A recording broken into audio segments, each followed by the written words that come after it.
Hi guys, welcome to my channel, Lighting Your Sunshine, where we like to shine a light within and empower ourselves.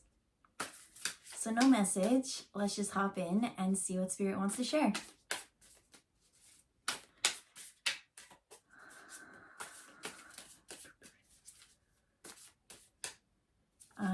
So as I am shuffling,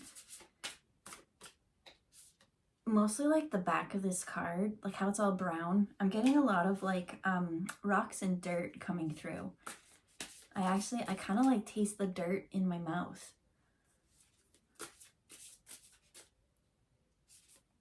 So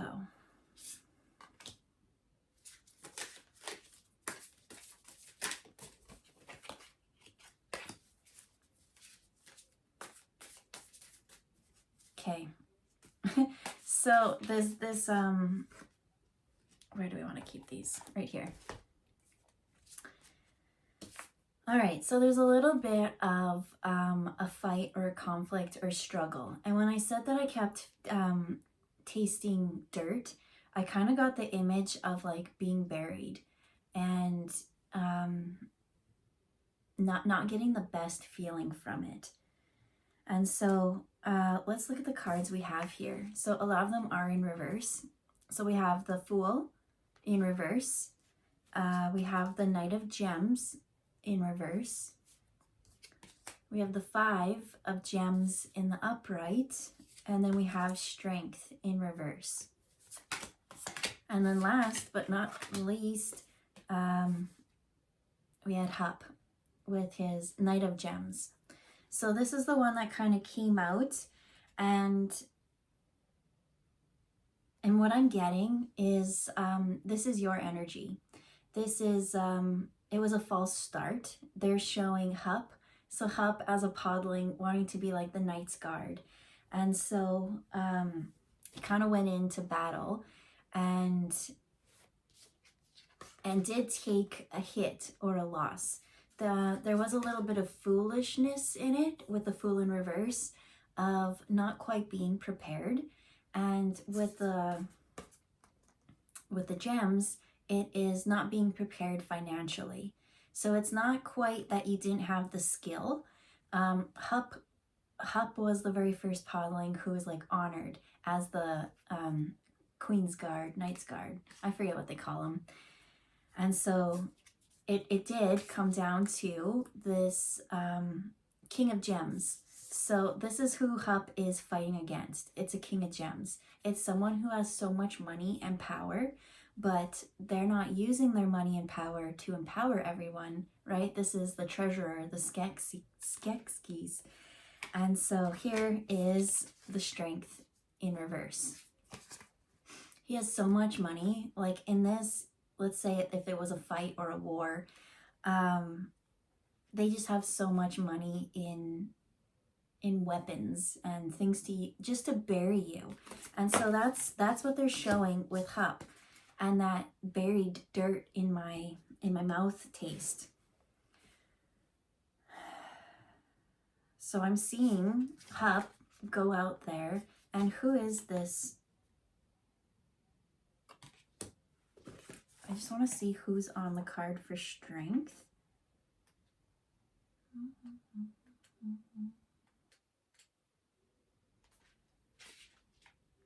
Oh, that's Farah. Okay. Perfect. That's what I was missing.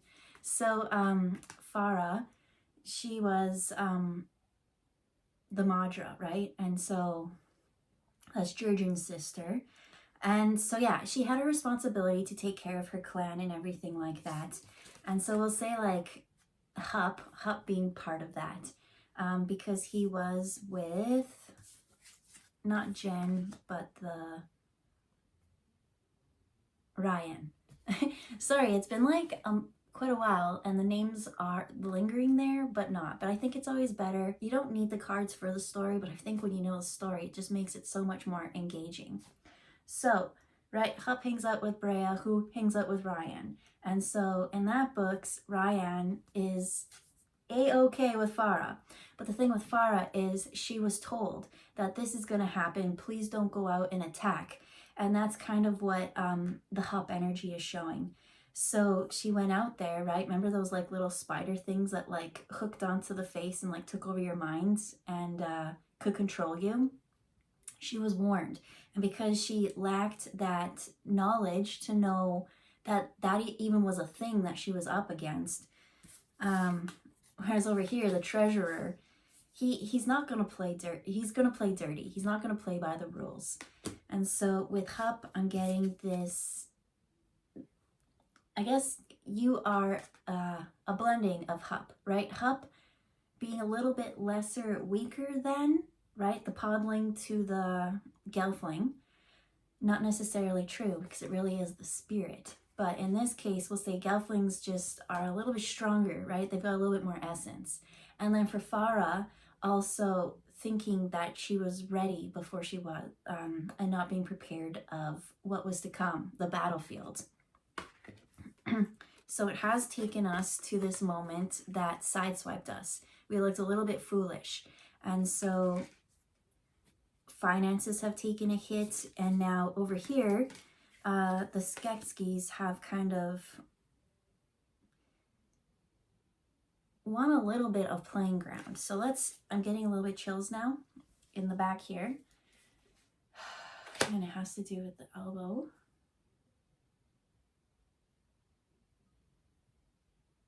I'm seeing them. Okay, so those what are the spider things that take over and kind of control you? That's not part of it. That's just an example of Farah and how she needed to have a little bit more knowledge before she went forward with the plan. But there is something that's similar to that in the plan, they say. And so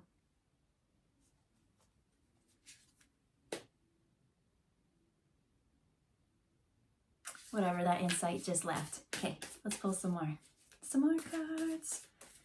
Because yeah, things are buried. Oh yeah, no, that's what they were saying. Is so they do have this upper hand that whoever has buried you as feeling as this Hup energy, or maybe it's not you, maybe it's someone that you know who's kind of going through this energy.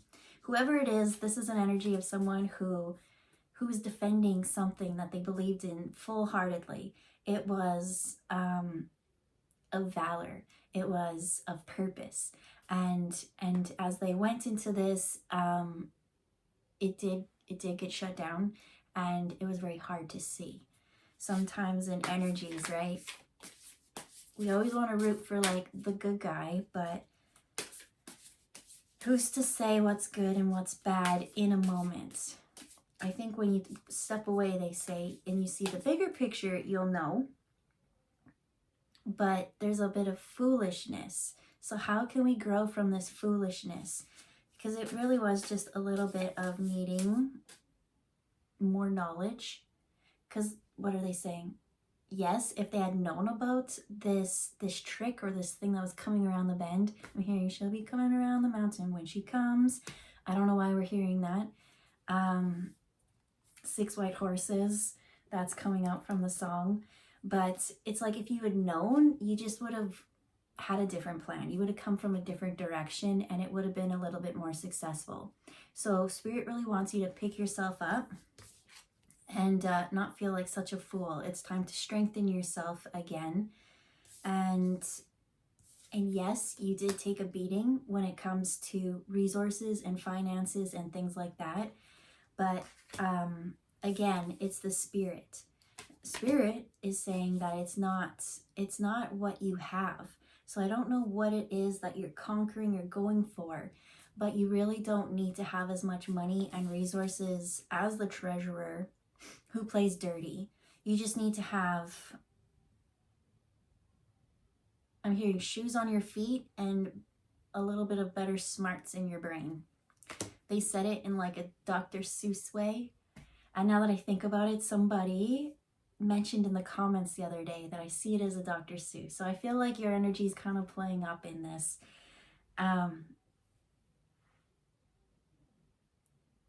It's taking that foolishness, right? Dr. Seuss is all whimsically and fun or whatever, but those riddles and those things, there's actually a little bit of knowledge to it, they're saying. There's a little bit of real wisdom and answers. It just sounds like it's funny. So let's pull some more cards to see the next phase.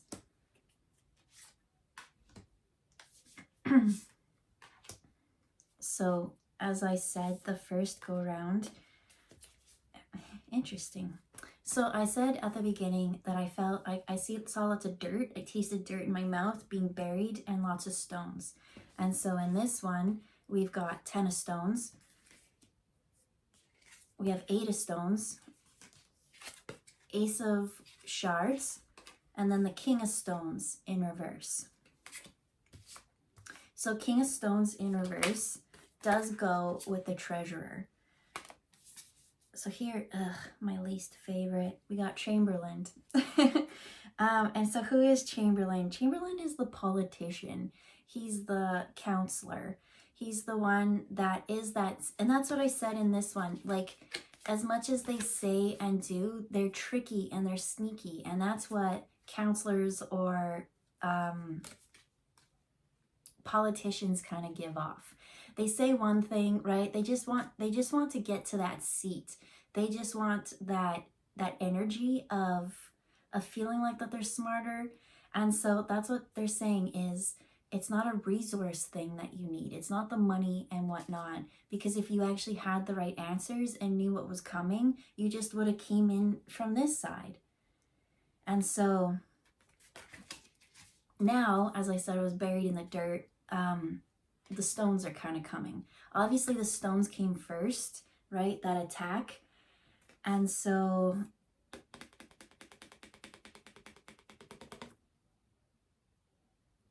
what is it called when you have something and then you like dissect it? Deconstruct. There we go. They just want you to deconstruct this story. So here, we're going to work, right? We already did the past, and now we're going to go this way with this is the actual fight. The first part was the aftermath and picking ourselves up and trying to encourage ourselves that, you know, yes, we did just take the biggest blow and a loss, and people are probably laughing, thinking that they got away. But let's actually go into the battle and assess what went wrong and how we can maybe learn from this.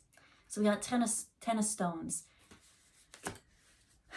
That is black and blue. The 8 of stones from 10 to 8, from 10 to 8. Just give me 1 second here.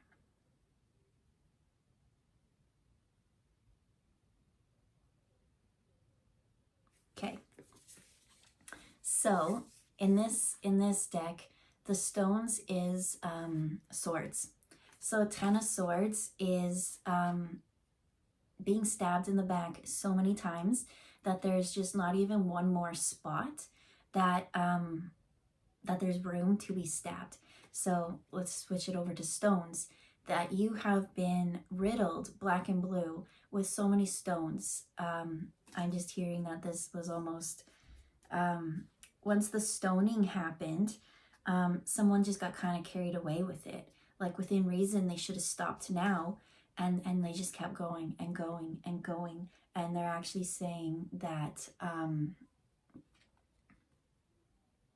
those who were on this King of Stones side, because I feel like this King of Stones is the one that you were up against. And this King of Stones had right, this is the politician, this is someone who has connections. And they had the treasurer. And this treasurer had resources and things like that to always outweigh you in the upper hand.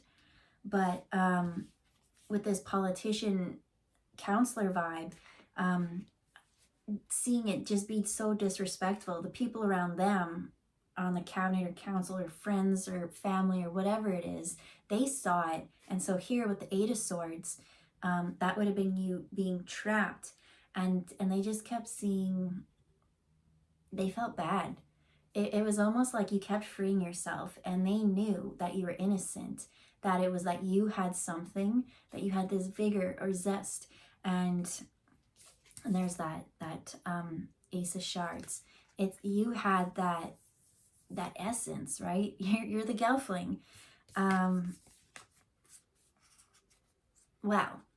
Your pod, no, your Hup, the podling, who is as brave as a Gelfling. But there is something very special and unique about you. And so when others started attacking you and it got zoned in on you, it almost was like cruel. That's what they're saying, is that they're like, ha ha ha, we're winning. And then other people are like looking at them, and the more and more that they won, the more and more it people are just kind of like, because now they're like, if they could do that to this person, like, where was the heart? How could they care about money and hurting someone so much? And so now there's questions up in the air, is what they're showing. Because now we do need to come back to this. This is the reason why everything started, and the fight. This King of Gems has this massive crystal, but it's not quite the shard that's missing, right? Once this shard goes back in, then they could find that balance and, you know, bring the balance of both sides. But because everything is split and shattered, there is this need to control and power takeover. So let's just pull a couple more. What are we at? 16 minutes-ish? Okay. So we got the six of shards.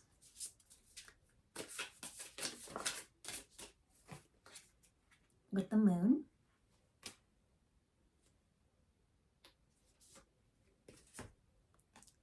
With the Page of Vials.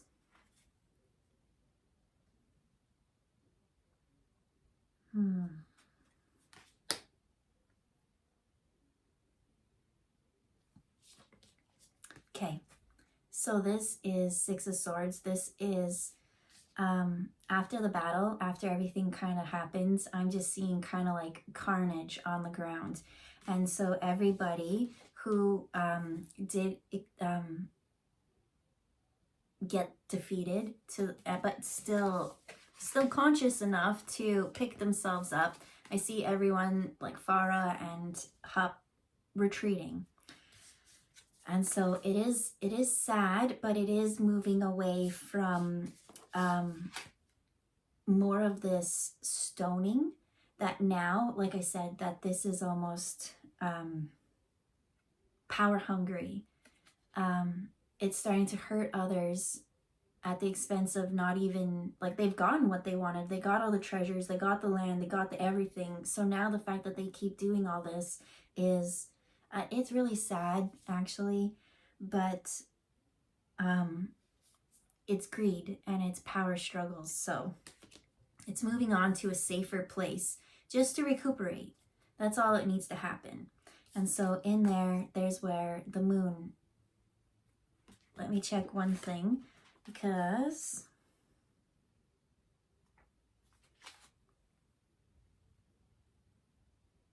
okay, so the one thing I wanted to ask is, because I know for the sun and it's the three suns, and then the moons is the three sisters. And so I grew up in Alberta, so I think of those as mountains, but three sisters, the moon. Okay, so let me read real quick.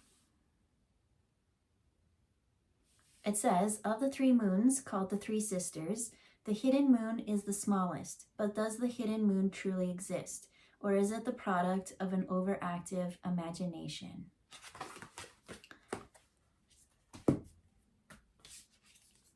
And so this power struggle, or whatever it is that they're even fighting for, it's been so unbalanced that, like I said, people on their side, on their friends and cabinet or family members even, are like, dude, I think you've gone off the deep end. I think it's time for you to reel it back in. But I'm just seeing so much anger. And so that's where the moon kind of comes in, because you can't stop them. It's almost like that anger and that rage. I think the only thing that could stop them is burning up all the fuel, right? When you got so much gas, right? Fire, you've got that source, whatever's fueling them.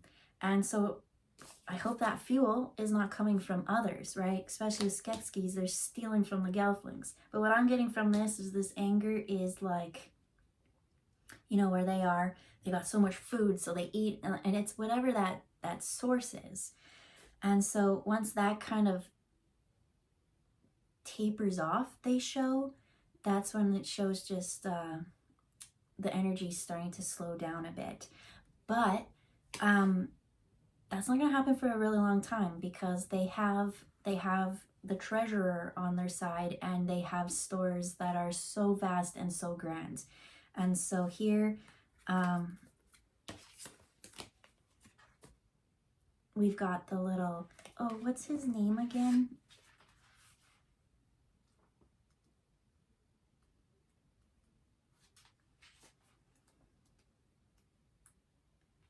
Lore. Okay, I was gonna call him Leon, and I was like, Leon doesn't sound right, but maybe there's I'm getting the Elton John song, Leon. Maybe there's a message in that song. Maybe there's, yeah, okay, I'll go look after. I'm not gonna stop. I feel like I looked through the book a lot this time. Actually, it doesn't matter. I've learned a lot. 3 sisters, and that hidden one, does it even exist? And that's what I feel like this one thinks, that it's so powerful. And so where it said for you, you don't think that you, right, going back to this camp or whatever, and just healing and building your energy and reserve back up, it's more of that healing the body and the bruises, because you've got stoned so much, and getting a little bit of that hope back is what they say, because you do have Leon on your side, or lore. And so lore, stories, fables, and lore, stories always on your side. I feel like most stories are created because this is definitely an underdog story, and everybody loves a good underdog story. They already told you that you don't need to be super rich or the best, or have all the land.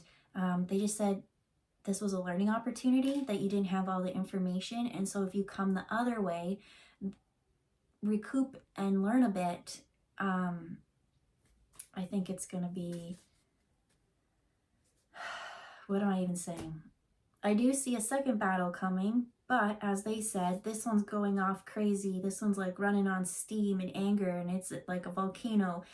And you've got lore on your side, whereas lore is like that protector, guardian. He's rocks, so throw rocks at rocks all you want, and I don't think it's gonna matter much.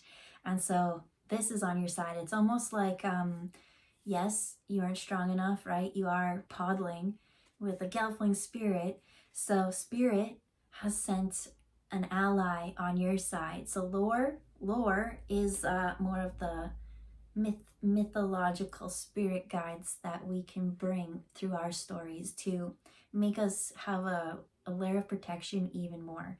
So when this King of Stones in reverse comes and starts wreaking havoc, you've got these backups in the spirit, right? They can't see them. It said, did that third one even exist? Well, no. Well, it's spirit. It does. It's just not a physical thing. And so now try and throw rocks at a rock that's not a physical rock here.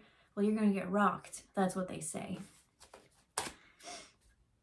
So whatever it is, that is your, I'm hearing kryptonite, and then I also heard Mount Olympus, and then I also heard Mount Olympus almost as if, I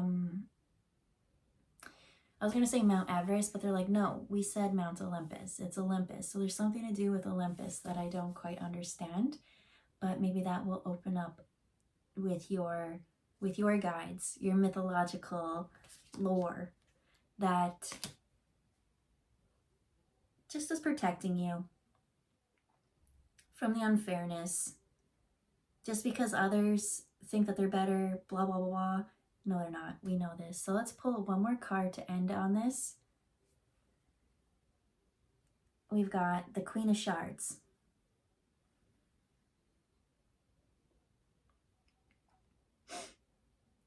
And so that's exactly it. So we have the dual swords or whatever. And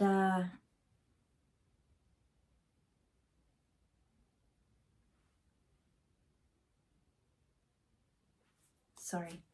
I just want to make sure that this is actually the person who I think it is.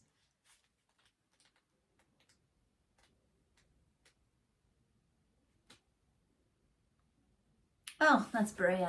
I thought, you know who I thought it was?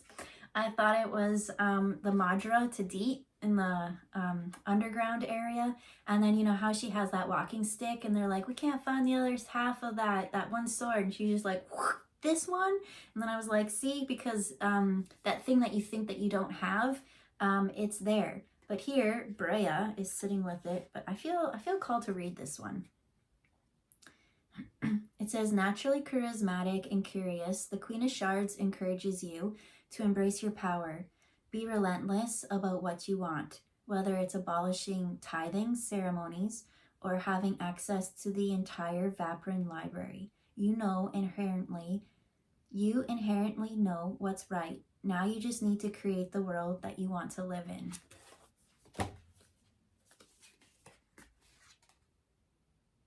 The Vapran library stood out, and the tithing ceremonies, because those two things, like, she got punished for wanting information, even though this information is exactly what they didn't want her to know, because once you empower yourself, they kind of lose the upper hand. There is a spiritual aspect to this, but I do feel like there's a 3D stand up and speak what you want aspect. And so in that Vapran library with Hup, he just needed a little bit of something. There's just a little bit of knowledge or something that is still for the universe to share with you via lore. So we'll leave it there. Have a good day, and we'll see you next time. Bye, guys.